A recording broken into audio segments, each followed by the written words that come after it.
everyone, it's me, Eden from Lemonerdy, and today we are here with Deirdre Quarnstrom, who is the Vice President of Education Experiences at Microsoft. I am so excited to be talking to you today. So my vlog started out as being about books, and I take book recommendations very seriously, and I follow you on LinkedIn, so I saw that one of the books that you recommended to your entire audience was Never Far From Home by Bruce Jackson.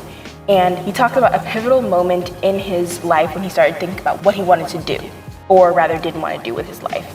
So when that moment happened, he was about my age. What were you thinking about in terms of what you wanted to do when you were my age, so 16 or 17 years old?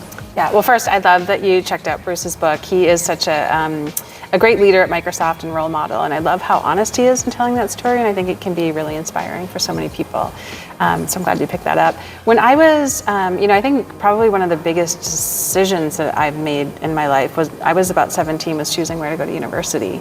And that, felt like a big decision. I decided to go to school in Montreal. I went to McGill University, and looking back, I think that really had an impact on me because it gave me just a different view of the world. It was international, even though it wasn't too far from where I grew up in Boston. And I've, since then really enjoyed meeting different people. I've traveled quite a lot, both for work and with family. And so I think that decision at that, sort of young age, when I didn't know all the implications it would have, ended up being something that I really benefited from. Choosing where you're going to go to college is a huge decision, definitely, because you're going to spend most likely the next 4 years of your life there. Plus, the majors and all those different factors that could, push you towards the career that's good for you or the career that you might necessarily not like when you're actually in the field. Like, a lot of people have been telling me that you might study a subject and really like it, but then once you actually work in it, it's completely different and you don't like it. So I would definitely say that's a huge decision. Yes. When I started Lemonerdy, I was 12. So a lot of the people who started out watching me are now my age, and they're going on to college. And a lot of them have been moving towards the tech field. So you have your undergraduate degree in economics. That is a very male-dominated field. And tech is also a male-dominated field. And in terms of statistics, they pretty much have the same percentages of women. So how did you manage in a heavily male environment as a woman? And what advice would you give to women considering a major where they will most likely be a minority?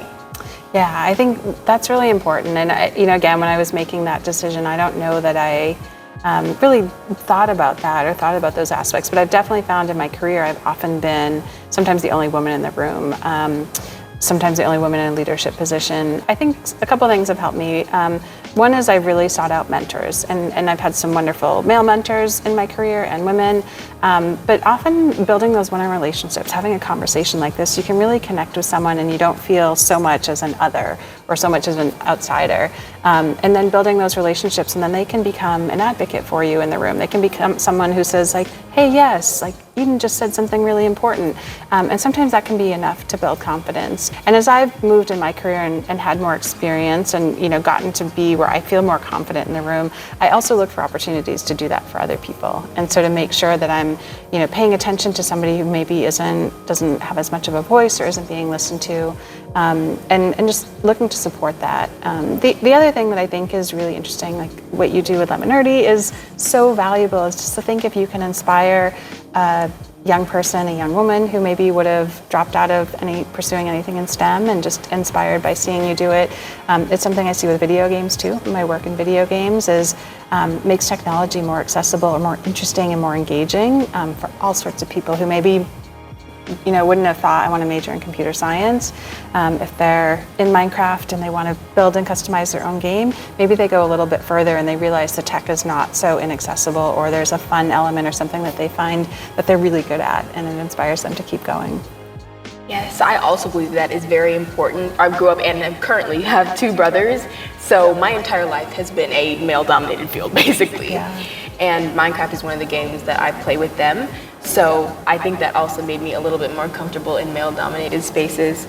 I also love what you said about how you have to, once you get comfortable in those spaces, you have to, leave the door open and make room for other people whose voices may not be being heard. Once you get out of your shell, that you encourage other people to do the same. I know a lot of people in their junior and senior year of high school agonize over what their major will be and how that choice will affect their careers. What made you choose economics, and how did your decision impact where you are in your career today? Well, I wish I had some great advice on that, but I got to school, when I started university, we didn't have any online registration, and so I walked up to the table that was supposed to be freshman registration. It was out on the lawn at the school, and I said, okay, I'm here to register, and they said, oh, you have to go over there, and they sent me to another table, and they said, okay, what's your major? And I said, no, I'm a freshman. And at McGill, we would do a freshman year and then choose a major. And they said, no, you're a sophomore. And I said, no, well, I had AP credits from high school, which was great, but when I started, they said I had to pick a major. So I was like, I just turned 18, and it was sort of a spur of the moment. I picked economics because I had enjoyed a junior achievement class that I had in high school. Like, it was not a really deep decision. And it, there were times I maybe, looking back, would have changed that. But I enjoyed it. I enjoyed my professors. I enjoyed the other students in the class. When I, started looking for jobs, I would say I didn't go straight into like an economics focus, but really took what I had learned and sort of like broad business and have applied that since then. I've moved obviously now more into technology, and I lead a product and engineering team. And that's really built on a couple things. One is thinking about what kind of problems I wanted to work on and what kind of problems I wanted to solve. And that's guided me to make different changes in my career. When I went into gaming, I was brought in to look at how we could expand the Xbox content portfolio outside of what you think of as sort of traditional core gamers, and so looking at what could we do to bring in maybe a younger audience, maybe an older audience, more diversity in gaming. And so I didn't have a gaming background, but I had sort of accumulated a set of experiences to think about how to solve that problem. The work I do now in education, again, builds on what I did in gaming, and thinking about how to apply technology to reach a consumer audience and bringing together technology and entertainment, and tackling a huge opportunity space with increasing access to education for people around the world. So I would say my major was a really strong foundation. I very much encourage, I have a 17-year-old daughter, and so very much encourage her to pursue some kind of engineering or technology degree. For me, it wasn't sort of a straight course to define a career. And I think that's more and more true now that, we don't choose a profession and stay in that for our whole careers. There's so many opportunities to change things. The world's changing so fast, technology's changing so fast. We have to really get good at learning and being curious and see where that takes us. Yes, I love that. I never thought of the fact that you would, show up at college and then all of a sudden you're a sophomore. That's kind of crazy. I would have freaked out just a little bit. Yeah. What I'm getting from what you're saying is that if you choose a major, don't be afraid to change your path in life. Is that something you agree with? Yeah. Absolutely. And I did, when I was sort of 19, 20 and, moving towards finishing my degree, I did think about maybe I should change my major now. And I decided I'm so close, and I'm almost done with university. I'll go out and see what happens next. And a few years later, I did go get an MBA. And so that gave me a broader business background. But have really just, like I said, enjoyed following big, hard problems to go tackle and solve, and then bringing together a great team to solve that. So one of the greatest things that I love about working at Microsoft is so many smart, talented, passionate people coming together. So I'm not an engineer, but I've got a fantastic team of engineers and designers and writers who come together to produce the products that we sell. Yeah, that's amazing, because I can't say I practice what I preach, but I will say that you don't have to be good at everything. As long as you're a good leader, like she is, then you can assemble a good team of people and work towards a common goal. You could be the problem solver, or you could be one of the engineers, but you don't have to be good at everything, because I try, but I don't need to be. So I was watching a video about the Block by Block Foundation, where you serve as the director of the board. For those of you who don't know, the Block by Block Foundation is a collaboration between Microsoft, UN Habitat, and Mojang, who makes Minecraft. They teach people to use Minecraft, and then they use that skill to be creative and change their communities by revitalizing and reshaping their public spaces. My favorite thing about the organization is that not only adults in the community, but kids in the community get to decide how their public spaces look and function. I'll be a senior next year, so I have to be very intentional with the organizations that I work with, just because of the amount of time that I have or don't have. What made you join the board of Block by Block? So I was invited in by some of the folks at Mojang because of the work that I was doing with Minecraft and education. And so they saw this real connection between using a video game to make the world a better place and the work that they were starting to do with the UN Habitat and the Block by Block Foundation to bring a video game in to improve people's public spaces, and then the benefits that have to success and life and health outcomes and safety in communities. And so, they sort of saw these connections to come in and do it. And for me, I was really curious about it. It wasn't an area that I had spent time or focused in, but once I met some of the people from the UN Habitat organization that we worked with, some of the other leaders that were early founders for Block by Block, there were architects and public space experts, and they had just a really interesting and different view of the world and the opportunities to connect people on this very foundational level and actually make a change in their world. And I honestly, the idea of being able to do something in a video game and have that show up in your real life, in your community, in a park near you, was really exciting. With Block by Block, I've had the opportunity to travel to several of the sites where we've done projects. And we went to a site in Vietnam outside of Hanoi where a public safety nonprofit was working with a school. And so part of the whole process is they took the girls in the community and they did a safety walk around their school and the neighborhoods around their school, and they identified areas where there maybe weren't so safe, or identified places where they might want to put a fence in or put garbage cans. There's a tunnel that a lot of the kids walk through on their way to school that was kind of dark. And so these girls came back to the school and they went into their Minecraft build of their area, and they made changes in the space. And so they put in things like lighting, like trash receptacles, like fences, a space for community gathering. And then they presented that to the local city officials. And so what's most inspiring is seeing people find their voice, really identify what they want to see in their communities, and then communicate that. And so we saw the local officials make commitments to this group of girls and say, yes, we're going to invest in this, we're going to put that. And then part of the Block by Block process is to actually fund construction of that. So we make sure that we inspire, we bring the education, the tools for community members to start to do this for themselves, and then we fund construction of it so they can actually experience that. And so seeing that motivation, that excitement, and people who are, again, using a video game, it seems so basic, but really exciting. We've done sites in Brazil, in Kosovo, in Vietnam. We visited sites in informal settlement in Kenya, where people are coming together with different languages, different cultures, different communities, and they're able to connect over a video game. And so it's just every time I see it, it's just really exciting. That is very exciting. I love the fact that they were able to see issues in their community, because when I was thinking about it, I was just thinking about, they would say, oh, maybe we want to put a playground here, and then they build that. But seeing them actually solve problems that would affect them as young girls, trying to feel safe when they're walking around, and then the officials actually making a commitment to change that. That's really great, especially making that difference with a video game. I think the message from this is there are no limits to what you can do, especially with something like a video game, something your parents would say, okay, you got 2 hours and then you have to get off. Be creative, and maybe you can get some extra time on Minecraft. Tell them you can really change the world.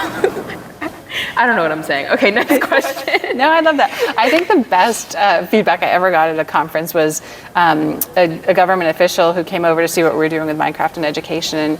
And, she sat and listened and didn't say too much. And I was like, I don't know if she really is super into this. And she said, you just earned my kids another hour of screen time. I was like, oh, I don't even know these kids, but they're going to be so happy. Yes. Okay. Well, that's our next question. So Minecraft holds a special place in my heart because it was one of the first video games, if not the first video game, that my older brother bought me with his own money. And I just thought it was so cool because my oldest brother and my older brother would play it with me, and most of the time, I'd just be sitting on the sidelines, they'd be doing their little dude thing, and I would just play my dress-up games in the corner. But that was the first thing that we got to, play together. So do you actually play Minecraft in your free time? Do your kids play? And if they do you play with them? Yeah, I definitely played more when I was working on it more directly and when we were launching Education Edition and when my kids were younger. So like you, there's some nostalgia with it. And so they do come back to it from time to time, but my girls are 14 and 17 now. So it's sort of less frequent. But at the time when we were really sort of testing and piloting what we were going to do with Minecraft in schools, my older daughter and I played quite a bit. And there were times where I would go, it was like time for her to go to bed. I would send her to bed and then I would go back to keep playing. And she'd get up in the morning, the first question she'd ask me, Mom, did you find any new ores last night? So there's a really nice bonding. And I think that's something I love about Minecraft is, like you said, like there's so many different ways that you can play. And you might have someone who's really competitive, someone who's a great builder, and you can come together and create something amazing. Also, the ability to connect across generations is so wonderful.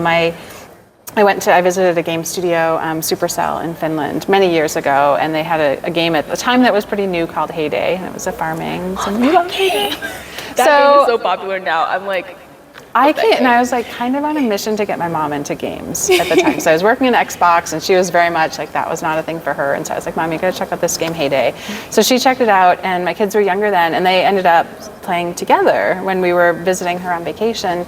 And then after, they would want to get on the phone and call Nana and ask her about, like how many gems do you have? And so that, like having that cross-generational dialogue around video games, I think that's really exciting. So I do still play. Now we definitely, we share Wordle scores every day. And so we're sort of bonding around that, but a little bit less time in Minecraft lately.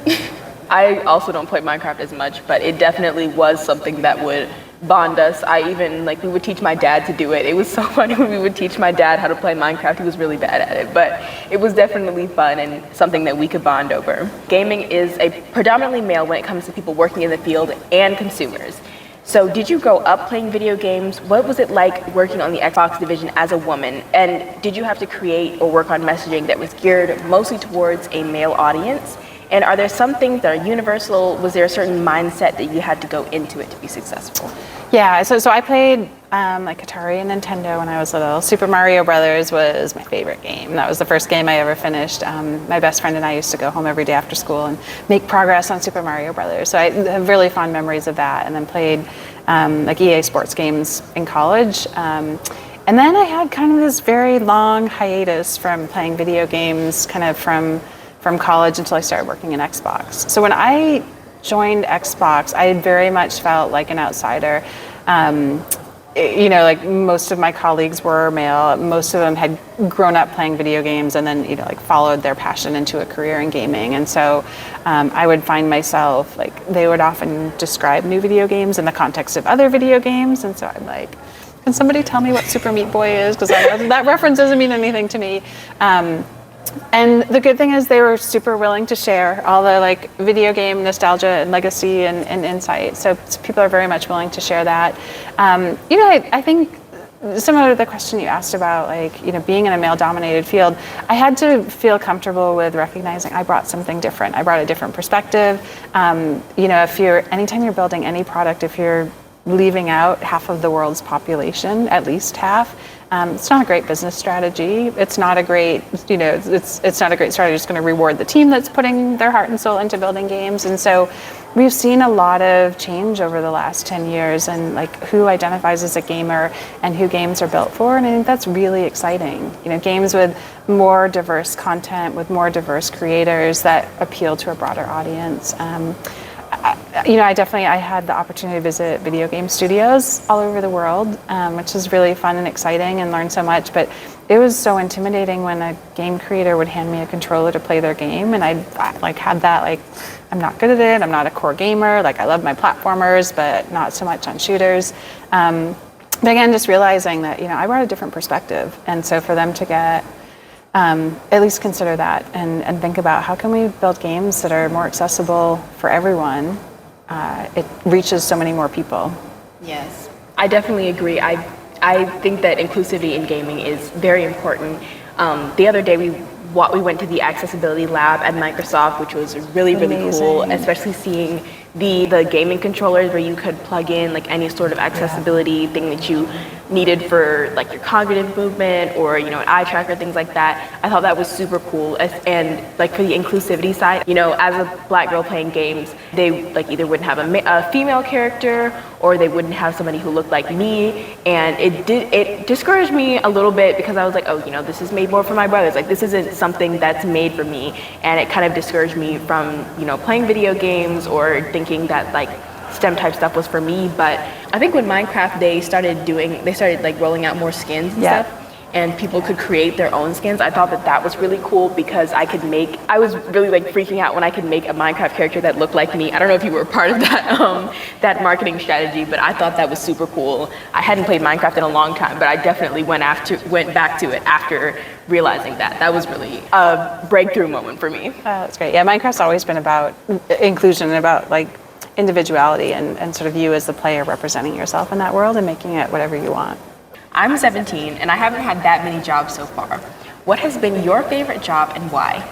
Bringing Minecraft into schools was amazing. It was such a huge learning experience, and it was so surprising for people, like this idea of a video game in school. And I would say I kind of liked that initial reaction was like, oh no, we're not ready for that, from teachers, administrators. But then once they'd see it, they could see the value of it. And teachers who were long time in their career were the ones who saw the value the earliest. And so to sort of like surprise and inspire someone in their career, and then of course the benefit of all the kids who got to play video games in school was really exciting. But the work I do right now with education is really powerful. And the idea of increasing access to education for everyone, I'm so excited. My team is so energized by AI and what that can do in the field of education to make teachers' lives better, to increase access, to provide students with learning differences. My daughter has dyslexia and ADHD, and so for her, there's some of the traditional tasks that she would have to do in school or even in a workplace are more challenging for her. And so to use technology to think about how she can take her dyslexic thinking skills and feed that into ChatGPT and come up with a more structured plan that would take her a really long time to do is so exciting. Like just thinking, it just unlocks so much potential. And so being part of that, being part of helping to address some of the pandemic learning loss, some of the equity gaps in education, and bringing technology into schools, super exciting. So I feel very lucky that I get to do that. That is a great field. That's kind of what I want to get into, especially like accessibility, special education.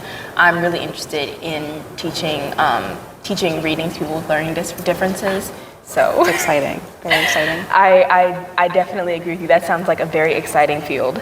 So we all have jobs that we don't put on our resume, right? The job that I don't have on my resume is Easter Bunny Wrangler.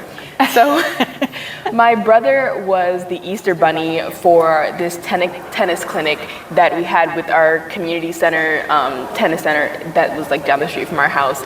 So he was dressed up as the Easter Bunny and I had to, lead him around so that he wouldn't fall or trip over a kid. So that's definitely not on my resume because Easter Bunny Wrangler is not exactly oh yeah, we need one of those. It's not a LinkedIn skill yet. They should add that. Yeah. So what is a job that you don't put on your resume?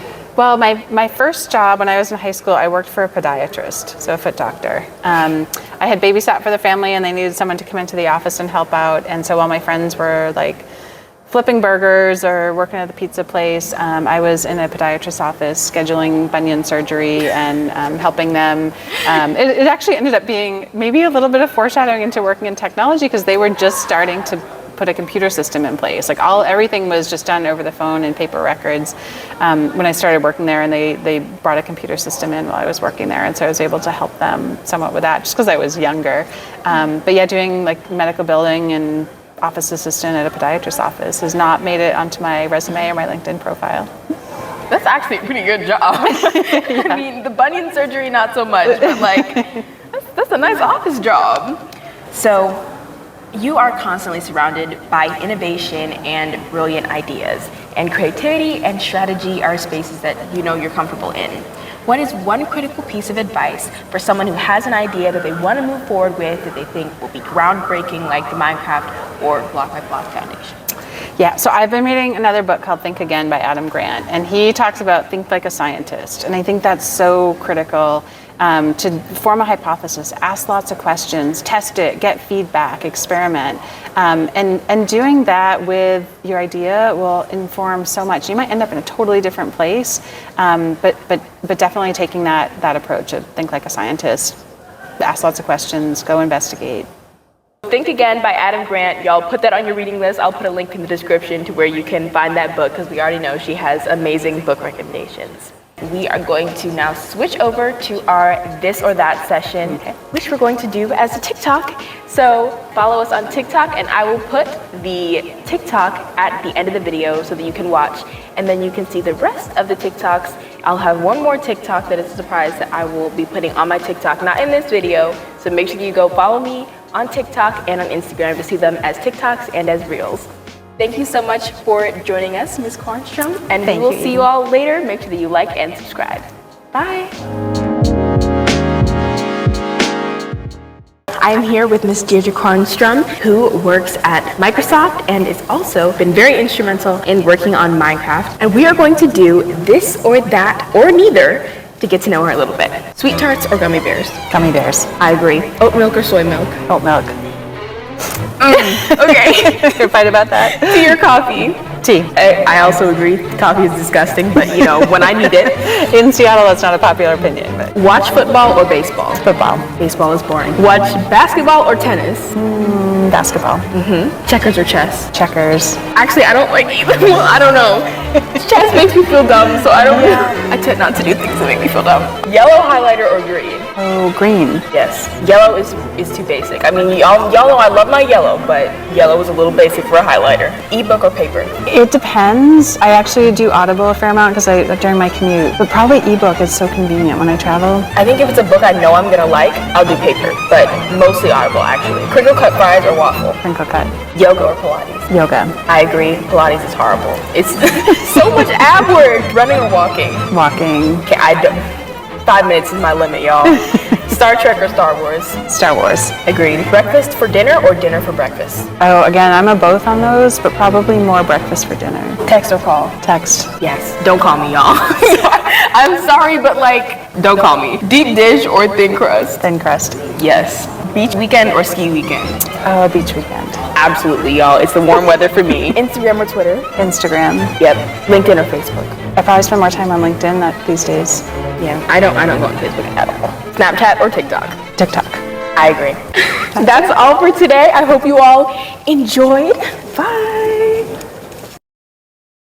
That was good. Yay.